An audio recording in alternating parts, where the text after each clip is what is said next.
அனைவருக்கும் வணக்கம். நம்ம டெய்லியும் banking and SSC point of வியூல 5 கொஸ்டின்ஸ் கரண்ட் அஃபேர்ஸ்ல இருந்து பார்க்குறோம். இன்னைக்கு என்ன கொஸ்டின்ஸ் இருக்கு அப்படின்னு சொல்லி பார்ப்போம். First one, Nobel peace prize has been awarded to Maria Corina Machado அப்படின்னு சொல்லி கொடுத்துருக்காங்க. ஸோ ஃபர்ஸ்ட் ஸ்டேட்மெண்ட் நமக்கு கரெக்ட் தான். மரியா குரினா மச்சாடோ அவங்களுக்கு தான் வந்து நோபல் பீஸ் பிரைஸ் வந்து கொடுத்துருக்காங்க. இவங்க யாருன்னா வெனிசுலா கண்ட்ரியோட ஆப்போசிஷன் பார்ட்டி லீடர். ஓகேவா? ஸோ அவங்க என்ன பார்ட்டியை சேர்ந்தவங்க அப்படின்னு சொல்லி பார்த்தீங்கன்னா வென்டே வெனிசுலா அப்படிங்கிற பார்ட்டியை சேர்ந்தவங்க. சரியா? போத் கரெக்ட் அப்படிங்கிறத correct answer. Nobel peace price வாங்கக்கூடிய 20th விமன் யாருன்னா மரியா குரினா மச்சாடோ அவங்க தான். சரியா?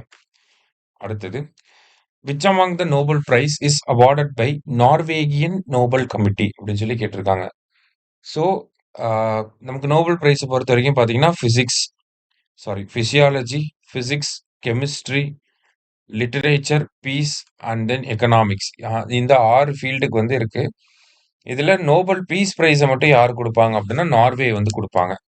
ஸோ பீஸ் அப்படிங்கிறது இந்த இடத்துல கரெக்ட் ஆன்சர். மற்றபடி மற்ற 5 ஃபீல்டுக்கும் வந்து ஸ்வீடன் தான் அவார்டு கொடுப்பாங்க. சரியா? அடுத்தது, NPCI tech solutions limited has been established by which organisation அப்படின்னு சொல்லி கேட்டிருக்காங்க. ஸோ அது பேர்லயே இருக்கு, கொஸ்டின்லயே இருக்கு. National payments corporation of India தான் இந்த என்பிசிஐ டெக் சொல்யூஷன்ஸ் லிமிடெட் அப்படிங்கிறத லான்ச் பண்ணியிருக்காங்க. சரியா?